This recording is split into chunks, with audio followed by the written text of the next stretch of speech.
telling you we're live. And we're live. Hey everyone. Hope you're having an amazing Thursday or Friday if you're in Australia. We are thrilled today. I get to meet somebody I haven't met before. Jeffrey Morrison is from New Hampshire. And because SupConnect allows me to do these wonderful interviews every Thursday, I shouldn't say they're wonderful, but the people are that I get to talk to.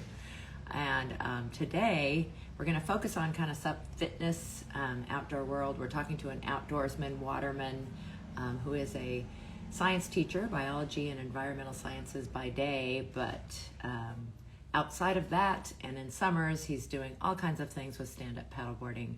And so look forward to talking through lots of those things. Also writes an article for Stand Up Journal on the same, on fitness and all. So his Instagram handle is supsurf28. So while he does lots of types of stand-up paddleboarding, you might, what he probably loves the most. We'll find that out shortly. Again, thank you, SupConnect.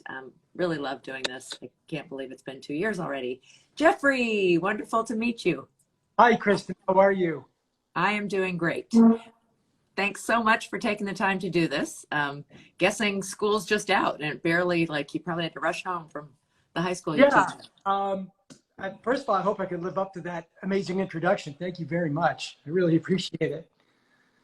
Oh, come on.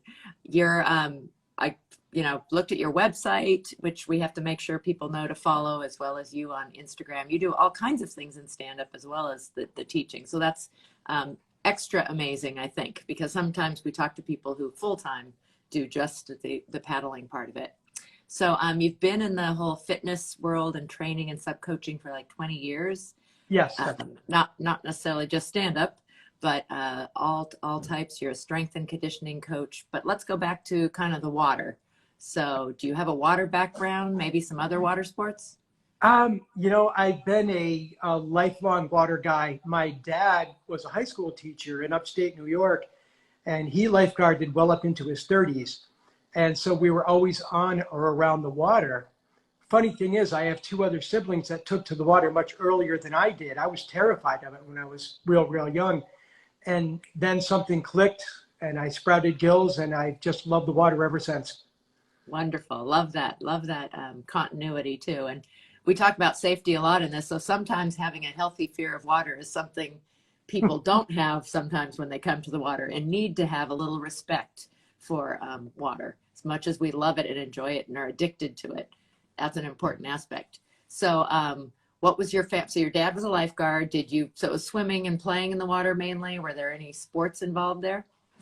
I did a little competitive swimming when I was younger, and then my dad was an avid outdoorsman, so he had us canoeing up on in the lakes of New Hampshire.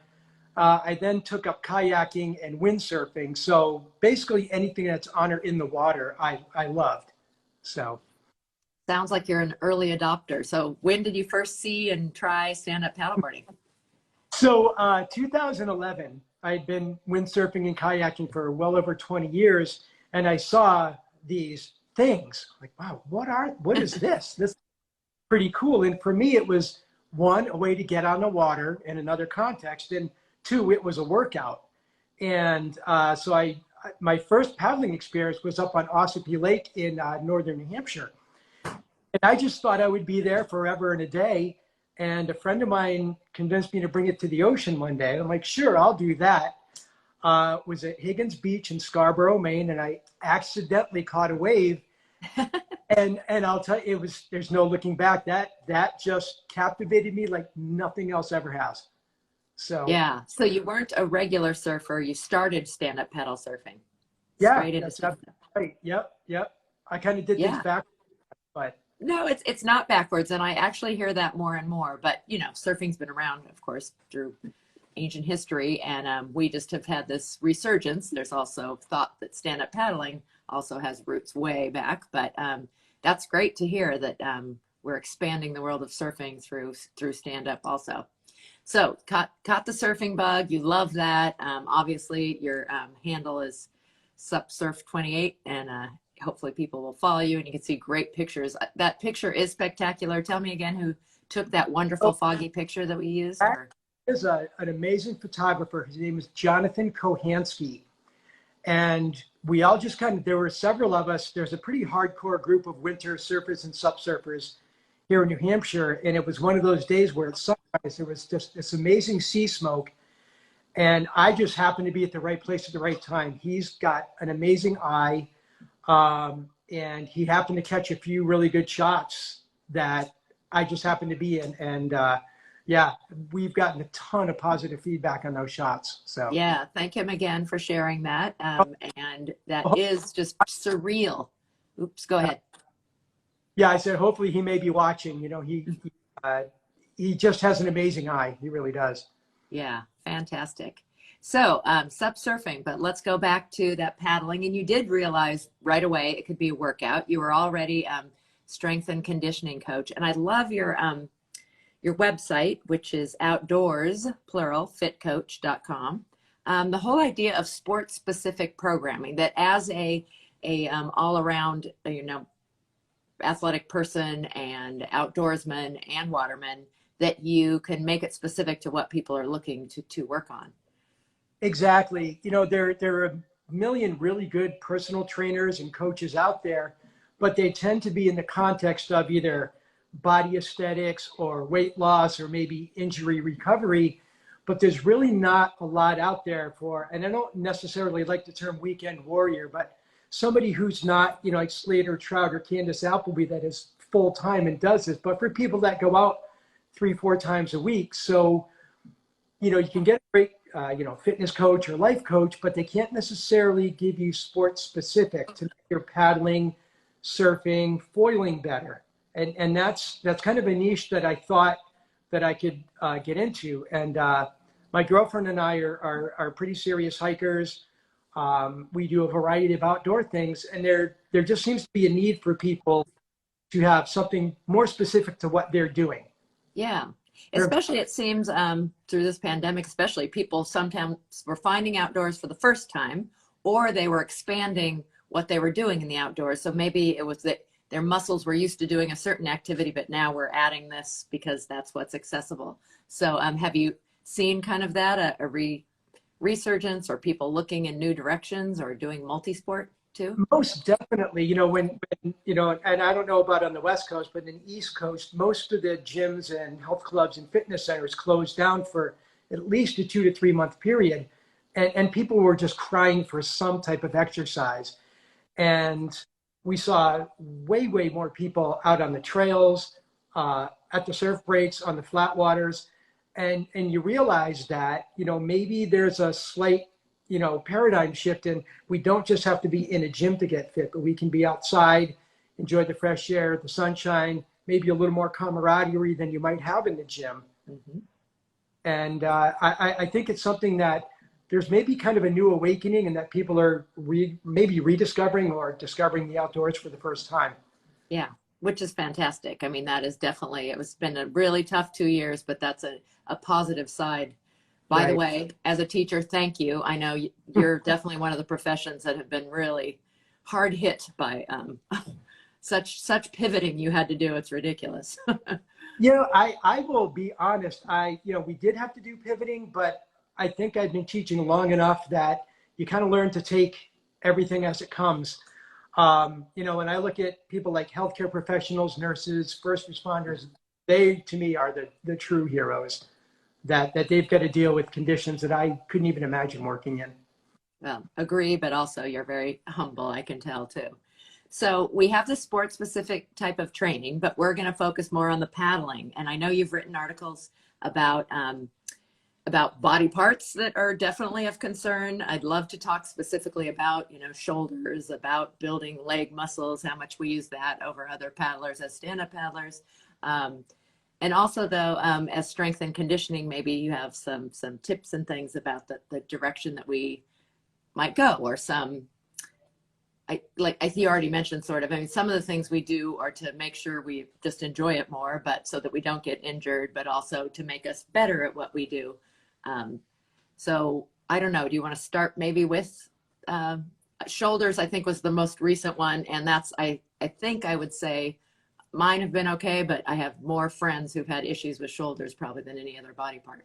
Yeah, absolutely. And the one thing, Kristen, I want to really emphasize, and it's kind of cliche, but you know, you think of your body as the chain, it's only as strong as that weakest link. For some people, it may be shoulders, some people, it may be grip strength, it may be leg strength. So I've really tried to focus on every body part because it's not a singular thing, it's a sum of all parts. But you know, looking at shoulder, it's a small muscle group, but it's very complex and it has so many different jobs. You know, there are three parts to your shoulder and it moves in every plane of motion you can imagine. So on one hand, it's really great when they're strong and when they're in shape, but when you incur some kind of an injury, you realize how dependent you are on your shoulders for every other movement. They're kind of the connection, if you will, between your arms and your torso. And if they're not working at optimal efficiency, you're going to have some either drop off in your strength or paddling. So I think that the most important thing really to address, you know, and my mantra constantly is don't do any more than you can become, not trying to break, you know, Olympic or powerlifting records. We're just trying to build strength and endurance. And it's always best to start small and then work your way up slowly. I mean, that's an age-old adage, but it really is true. Excellent advice. Yeah. Lower backs are another one too that I think a lot of people, again, I train and race. So we do a lot of bending and movement, and that seems to be a area. As you said, I love that. It's all connected, but It, that it, sometimes needs focus. I think the other thing too, Kristen, people need to pay attention to because we're all built, you know, biomechanically very differently. What might fatigue you when you're paddling may not fatigue me, but something else may really impact me. A lot of it's whether it's your height, your leverage, you know, your paddling angles, all of those things. And I think it's really important for people when they're out doing whether it's a flat water paddle or a downwind or a foil or a sup surf session, pay attention to what fatigues you first. Pay attention to what feels either the most fatigue or the sorest the next day. And that's probably a good area to begin your focus on. So off water, doing things to make it better while you're on water. Absolutely. Absolutely. Because it's really all about, you want to get up. There's no there's no substitute for paddling if you want to be a better paddler. I mean, that's the bottom line. You've got to get out and paddle. But secondarily, if you can work on whatever muscles you feel that you're not incorporating, then your paddling game is just going to be, you know, certainly enhanced. Absolutely. By the way, Michelle Kimball says hello. She knows both of us. Full moon paddle boards, Wolfboro, New Hampshire. Yes. Yep. Yep. Met her ages ago. Haven't seen her in a long time. Hi, Michelle. Thanks for listening in. Yeah. Yeah. I'm going to jump back and forth a little bit because I want to know some more about you and your paddling. So I have never paddled. That's a goal of mine to get all over the place. I just love, I love travel in general, but now that this water addiction, I just want everywhere you see water, you want to paddle. So I haven't been, I mean, Maine looks amazing and New Hampshire, I haven't seen as many pictures of, but beautiful. What places though in the world have you gone outside of the Northeast? You know, or are there places you'd like to paddle or surf? okay, that list may take a whole different program. I've only paddled and sup surfed on the East Coast and primarily New England because, you know, people just don't think, especially New Hampshire, we have all of 17 miles of coastline. And I'm under dire bodily harm threats to give away any secret spots. But we have a really pretty hardcore year-round surf population. And then summertime, obviously that swells, pardon the pun. You know, places I'd like to go, Tammy, my girlfriend, and I were out in Colorado this past summer. And I would love to try the whitewater sup like David does. And that's something I want to do. And if anybody wants to sponsor me on a trip to go to Cloudbreak in Fiji, absolutely. So I don't think, you know, I think there may be a little bit of a West Coast bias, obviously, because that's where it all began. But there's some phenomenal surfing and paddling on the East Coast as well. So great to hear. Well, sorry you can't give away your secret spots, but completely understand, I know. And that's amazing to me. Yeah, I'm a wimpy Southern California. So the fact that you do that all year round through the winter, I assume you have just the full hood and probably icicles for them. Yeah, yeah, we do. But there's just something about it. If you love something enough, you'll get out and do it. And we have to adapt to whatever our circumstances are, and we do that. And if you go out, the sessions may be a little shorter, and there's a lot of hypothermic mumbling to each other in the parking lot as we're trying to get out of our wetsuits with trembling hands and frozen toes. But My least favorite part of surfing is getting out of the wetsuit. yeah, no, I think sometimes that's our favorites, just so we can sit in our cars and blast the heat for a little while. That's true. I like your positive perspective. That's another way to look at it. So yeah, you definitely threw out quite a few different places that you might go sometime. And whitewater is a lot of fun. I haven't done a lot of it, but of course, I think we share, as most of the people I talk to, we'll take whatever we can, however we can enjoy the water to get on the water. And it's always fun to try something new, definitely. Right.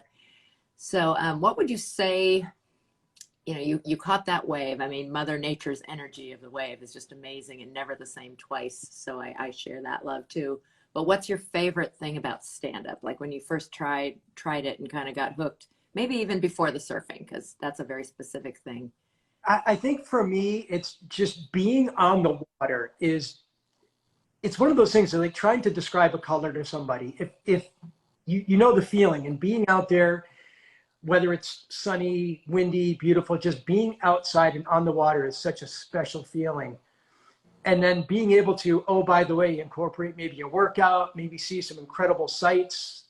It's just a amalgamation of really great things. Very fun. So in the summer, when you aren't teaching full time, you work for or with, or maybe it's your company, Cinnamon Rainbow Surf. Tell me about that. Rainbow Surf Company. It is not. It's owned by a guy named Dave Cropper, who anybody will tell you is the nicest guy in the surf industry, hands down. And as I was getting into supping and sup surfing, maybe 8 years ago, Dave runs all kinds of programs, and he was running sup demos, so people could come try out sups and see if they like them and maybe buy one or pass the word, whatever. And he was kind enough to let me start to volunteer to do these. And as I got more and more well-versed into it, he realized I kind of had a real passion for it. And he was very, very kind enough to bring me on board, and then had me start doing surf lessons. And we do what are called sup tours, where we go out for about an hour and a half, and we go out through this little bay and up and down the New Hampshire coast. And it's a wonderful way to get people out on the water. And we do, kind of like a little clinic in the beginning, paddle efficiency, how to get on the board, what to do if you fall off, that kind of thing. So really a great way to spread the sup word out there. And, just to let people know, surf shops aren't necessarily just pro and surf centric, that there's stand up, that there's sup surfing, and now, foiling and winging are coming into it as well. And I have to tell you, it's the best surf shop on the planet. Apologies to every other one out there. But so is that actually in New Hampshire, and what city is that in? That's in Northampton, New Hampshire. Northampton. Okay. Cinnamon Rainbow Surf Company. Lessons, we'll do usually lessons June through mid-September, sup tours, everything else, and then any kind of equipment you want, clothing, boards, leashes, wax, anything you need. Good to know. Always good to know. We need to form a map out of all the good tips we've gotten from people from different places about where to go to get your stuff. So shout out of two good shops, Michelle, too, with Full Moon. Let's go back to those tips though. I'm ready to get some good information from you. Maybe how about getting started off water? Because a lot of people maybe haven't done any strength and conditioning training in their lives. Others, like you said, gyms shut down and had to like regroup that way. But if you're a paddler, what can you do off water? Maybe 3 to 5 exercises that might that would be favorites for yours that you think would be most useful for somebody just getting started and trying to do some off water prep. Sure. To me, first and foremost, it's going to be core strengthening, because that's obviously it's your core, hence the name. But, strong core is going to give you balance. It's going to give you strength that will translate to both your upper and your lower body. So, first and foremost, whether it's going to be planks, and then you might superset those with flutter kicks or some type of abdominal crunch, something like that to me would be the very first thing to focus on. After that, I would focus on some type of leg strength, because I think people greatly underestimate how much we use our legs, whether it's a flat water paddle or foiling or sup surfing. So definitely leg strength, whether you're doing, you can do, wall ball squats, you can even do wall sits if you don't have any equipment. And if you have equipment, doing walking lunges, some type of squat is always, is the king of all leg exercises. So, leg strength. And then for upper body, my focus would be more on back than arms. The novice will tend to pull with the arms, of course, but really it's the back that not only does the work, but is capable of much more work. So some type of either dumbbell or barbell rowing exercise, lat pull downs, if you can do, palm forward, chin ups, those are absolutely amazing too. And if you're more advanced, you can get into doing things like, deadlifts or, some type of kettlebell work. I would always advise, especially for a novice who's never been into the gym or never exercised, do yourself a favor, go to a gym and at least get some type of a fitness assessment, and hopefully the trainers there are good, just to get a basic introduction, because I'm a stickler for form, and if you're using proper form, it's only going to translate well. Conversely, if you're using poor form, you're going to set yourself up not only for injury, but you're going to have a lot of wasted motion, and it's not going to translate well to your paddling or your fitness game. Oh, that's a really good way of looking at it, wasted motion. So how about the converse of that? Like, are there things to avoid both on and off the water that, like you said, the wasted motion, but there's also that repetitive motion that's dangerous maybe if you're doing it wrong? Yeah, so I think the first thing really to avoid is, and again, goes back to biomechanics, if you're going to get out and sup or sup surf, get a lesson or have a little bit of a clinic with somebody. Proper paddling, as you know, if you're paddling properly, you're not going to tire yourself out as much. You're going to be more efficient. You're going to have better balance. So I think, either a lesson clinic is key. And the other thing too is know your abilities on and in the water. Even if you're wearing a PFD, if you're out in, terrible conditions, you're kind of in a bad place. Know the local area or wherever you're paddling or doing your thing. Know the break, know the water, know the wind and the weather. We've got some tricky winds out here, and there are times where you see people on a paddleboard, and 2 minutes later they're halfway out to the Isles of Shoals, which is 7 miles offshore, because we get a strong wind. And if you're a novice paddler and you don't know what to expect, that can be really a little scary and a little dangerous. So, absolutely. Oh, great advice. Great advice. Thank you so much. So tell us more about New Hampshire and lakes. Are there rivers too? And then, of course, you have your 17 miles of coastline you told us about. So it sounds like some of everything for, yes. I'm from California, so it's a small state. At least I know it's not the smallest, but. Yeah. Yeah. So, we're very fortunate in New Hampshire, not only to have the ocean, but we've got mountains, rivers, lakes. It's really, in my opinion, the best of everything. And there are innumerable lakes in the middle of the state, and it's called the Lakes region. There are some bigger ones. There's like Lake Wentworth, Lake Winnipesaukee, Ossipee Lake, where I spend most of my time, Newfound Lake. There's never more than a half-hour drive to somewhere to paddle. And even if you're dropping in a kayak or a stand-up paddleboard or a canoe, whatever there is, there's paddling within a 20-minute to half-hour radius, literally anywhere in the state. Nice. That's very different than where I live.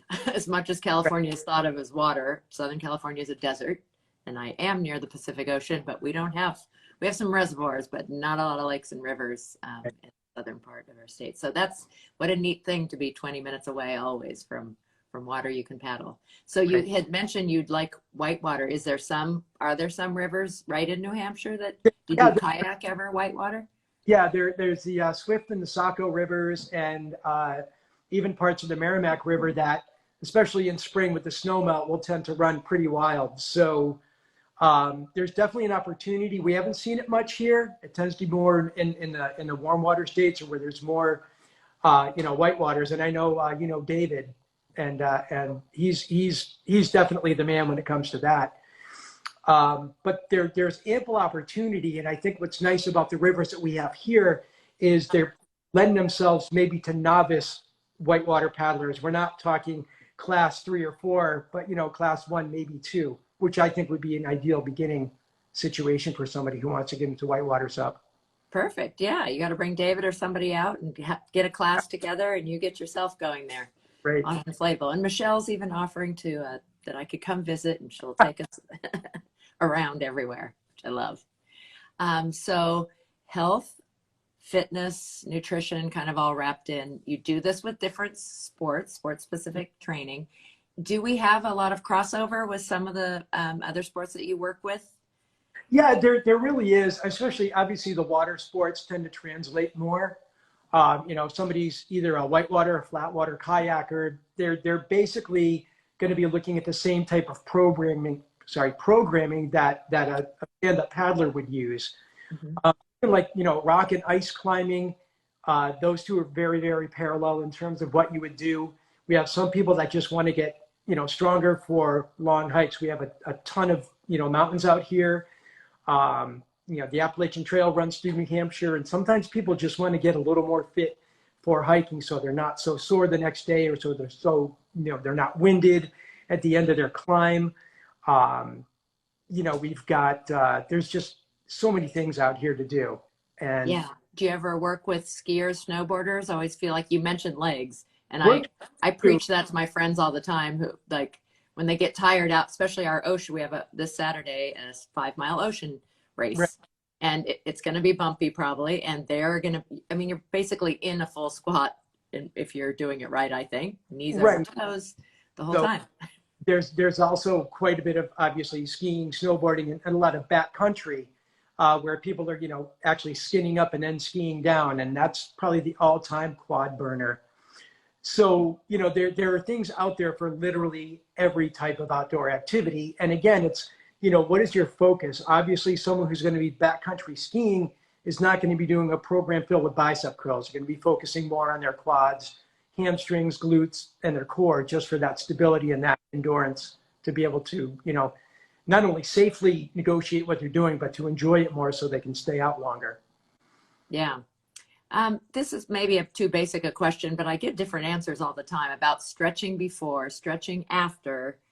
Where is it most important? I know for myself, this really, you talk about balance and strength, and you need your back and your core, but we tend to get pulled this way. Right. So I use my foam roller and stretch and put my arms back. That's one of the best stretches ever. And I find I get so tight through here. But when is the best time to stretch? And again, I know we all have different body types and different ages. The research has shown that doing some type of dynamic stretching previous to your activity, which is movement stretching, mm-hmm. and then your static stretching and your foam rolling post-activity, that tends to be the way that most strength and conditioning coaches and physical therapists will go. And I think most personal trainers look at that the same way too. The days of the static stretch before you do something are pretty much by the wayside. And if you think about it, before your activity, if you're doing even, gentle windmills, a lot of people will put their paddle over and just do, gentle windmills, maybe some walking lunges. You're getting the blood flowing, you're activating your central nervous system to become active and to do things. So that's going to set you up to be, again, more efficient and reduce your risk of injury. If you've got blood flow going already, and let's say you've got to suddenly do a quick paddle or a quick bottom turn or a dyno if you're rock climbing, if you're warmed up, you're much less likely to, less likely to injure yourself that way. And then the static stretching, especially foam rolling, is absolutely key post exercise, especially to the areas that you're focused on the most. So, someone like yourself might want to focus on your lumbar region and your lower back, and then your upper back and neck and shoulders, because you do have that kind of forward hunch after a long paddle. And age. And the new hip I just got. So I don't have this background or this training, so I love like these simple details too. Plus our listeners are at every different level, but we want to make sure to share some high level too. When you're coaching, is it the sport specific coaching, is it mostly off water? Can we talk about equipment a little bit, both paddling equipment and or you've mentioned a little bit like what you might have if you were just going to set up you're new to sports fitness and off water?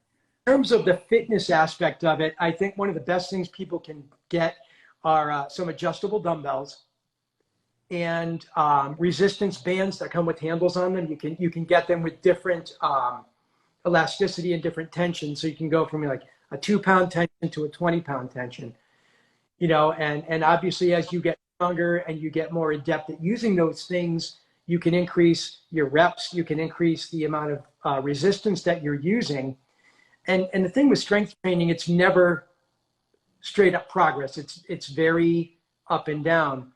And one of the things that as a strength coach, and I have to be mindful of this too, is you can't go 100% all the time.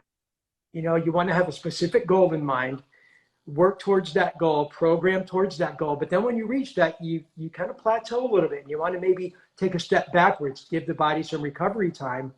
Then if you start a new or different regimen, your body's not going to be adapted to that. So that's where all the progress comes, is from the body's adaptation to the stressors that you're putting on it. So if you slightly change, let's say you do one program for 8 weeks, you do 2 weeks of maybe some active rest and some maintenance, and then you start another 6-week program, but slightly different in terms of either more resistance, different exercises, then the body will at least continue to adapt, and you'll keep making at least partial gains in your strength and your endurance and those things. In terms of on the water, I think the best thing you can do is go to, a local surf shop or outdoor shop with somebody who knows what they're talking about. I know you can go to like Dick's Sporting Goods and buy a paddle board, but they may not be able to put you in the proper paddle board for what you want to do. Whereas if you go, let's say Cinnamon Rainbows or Full Moon paddle board, you have people who are, very well versed in not only what's the best out there in terms of what you want to do. And I think any good trainer, coach, or even salesperson will ask you, what is it you want? Not what they want to put you into, it's what you want to grow into. And so if someone comes in and they're super, super stoked and you can't wait to get into this, you may put them in a slightly higher end board because they're going to grow into it. If it's somebody who's going to go out every third weekend just for the summer, then, maybe something more basic. But, don't be afraid to do your research. Don't be afraid to ask questions. And one of the things that, and I know Laird Hamilton says this all the time, one of the best ways to learn is to be a beginner. And don't be afraid to be a beginner, because that's where all the growth is. And let's face it, it's fun most of the time. It is fun. Of course, I'm a teacher by trade also. So teachers love learning. And so we always love the new. Speaking of the new, have you tried foiling or winging or any of some of the newest developments in the direction? I tried winging a couple of times and I enjoyed it. My background in windsurfing helped with that. Foiling I have not tried yet. That is definitely on the list of, oh wait, there's more expensive stuff I want to buy. Yeah. That's definitely next on the list for sure. Yeah. But you just, again, whatever you're getting into, just make sure that you do your homework. And going to a surf shop versus maybe buying it on Amazon would probably be that. So. Yeah, we've had some conversations. I think that's one of the biggest concerns about the pandemic is so much was bought online without any guidance about safety, about technique, about what they're getting their hands on. So absolutely small specialty retail. We love you. And that's where you're going to find that person. You've just talked about it, with the knowledge, with connections too. So for a lot of us, and you mentioned it already, community and people, and that's part of, for a lot of people, the outdoors or the balance of it, because many of us love the solitude and peace sometimes you have on the water too. But also I race partly because I love my paddle community, and it's a chance to go see my friends on weekends. And that's it. And that's, to me, that is the probably the most rewarding aspect of me getting into this. I have met probably my best friends in the last 11 years because I was doing this and because I got into it. And there's just something about that surf community, that sup community, you know, when we, yeah, you know, people laugh when we flash our shakas, but it's a thing, and it's an identity, and it's a, you know, it is a family, an extended family. Like I said, we've got a shout out to the Genis Beach Surf Club. We, you know, we get together quite a bit, and not only at the break, but, you know, we have a great time in between sessions. We spend time with each other, and it really is family. And it's just, there's nothing better than, you know, coming in off the water after a great couple of sessions and then rehashing it. Yeah, absolutely. So you've been at it for quite a while, 10 plus years, 11. Yeah. Is there anything you would, looking back, what you know now, change about what you got, how you got started, or what you did at the beginning? You know, it was so funny. I was talking to my girlfriend Tammy about this, and you know, it's kind of neat, the accidental way that I got into this. So I definitely would not change my origins, because it was, you know, it's Bob Ross said, it's a beautiful accident. But I think in retrospect, I tend to jump headlong into things that I love, thinking, oh, I got this. And maybe, you know, maybe a lesson, maybe a little guidance would have made my my progression a little smoother. Both with flat water paddling and with sup surfing. Sup surfing, like, I'm going to do this, and I would just go out and basically get worked all the time. And you know, again, my Genis Beach Surf Club friends were very patient, very kind, and gave me tips on, you know, both supping and surfing that translated. So I was very fortunate. But I again would encourage anyone getting into this, take the time to work with somebody who knows what they're doing, and it'll just be that much more enjoyable. Absolutely great advice. Agreed. And I think I love that you are a gung-ho personality that does jump in. But yes, I think we all, probably in other facets of life too, could use that. Oh, maybe I should have asked for a little directions, or whatever it is, a little help. So what's next for you? You're writing your column about fitness. Yeah. Are you in your second quarter or semester at high school? Probably looking towards summer as it gets a little warmer, and excited. Yeah, I mean, any teacher that tells you they're not looking towards summer in September may be exaggerating slightly. You know, the great thing is, though, yeah, I love summer and I love being out, but because we do this stuff year round, you know, seasons are interchangeable almost. What's next for me? My gosh. I definitely wanted to get into whitewater supping and foiling. I'm super excited about doing more work with Cinnamon Rainbows. In fact, we started doing a seniors camp this summer. So yeah, that was really a lot of fun. Doing more sup tours. Tammy and I want to go out to Banff, British Columbia, do some hiking out there, because we've done in New Hampshire, they have the 48 4,000 footers, which is, you know, something you do those, and you know, hiking out here is no joke. It's pretty intense. So we did that. So now we're looking at expanding. We were out in Colorado this summer and absolutely fell in love with it out there. It's beautiful. So we want to spend some time doing some hiking out there, and just, you know, super excited about what's next, you know, and you know, I love writing, and I just love talking about this, and I just get super excited whether I'm doing a surf lesson or a sup tour. It's just that natural stoke just comes out. And again, I've had so many amazing people that have really fostered that. You know, Dave Cropper, number one. I've met Chuck Patterson a few times, who's just an amazing guy. Met Garrett McNamara at an open water race, and you know, you watch guys like that, and you see how they do it with their professionalism and their just pure stoke, and that is so contagious. It really is. And then the amazing Evelyn, who's encouraged my writing and has been just so good to me. She is just the queen of stoke, and is really been wonderful enough to give me a forum to discuss, you know, passions of mine. Yeah. So absolutely fantastic. Hey, we didn't talk about tours. We talked a little bit about your state, but how do you usually structure those? Is it groups? Is it just somebody contacts you through your website? Or if somebody wanted a tour and they were in New Hampshire? tours, Those are done through Cinnamon Rainbows, and those are just a local thing. It's not like we're going to go to, Martha's Vineyard or, I don't know, Baja. So although that would be something that would be really fun to do, those are things that we do right locally from the shop and go out. Although you do Wonderful. really great. Usually ocean tours or inland waters or both? Yeah, because we want to, we want to make sure that, people are at the ocean, that they take every advantage of it. Very cool. Well, thank you for sharing all about what you do, where you live, tons of great tips about on and off the water. Thank you so much, Jeffrey. Great to meet you. Hope I get to meet you in person sometime. That So would let us be know if great. you're traveling this way. Have you done Mount Whitney? That's Yeah, the peaks.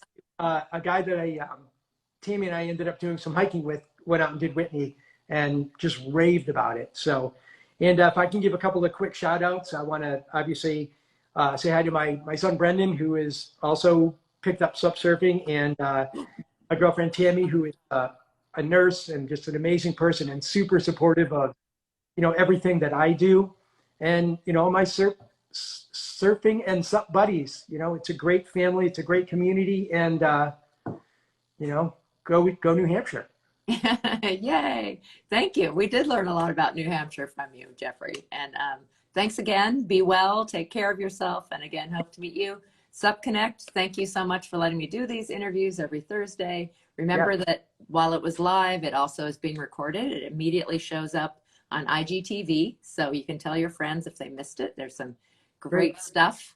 And also it will end up in YouTube within the day or two, both SupConnects and mine, KT Outside, and you can take it too and do something with it. All right. So much. Right. Thanks. Thanks so much. Great to meet you, and thank you for your time. Enjoyed it. Okay.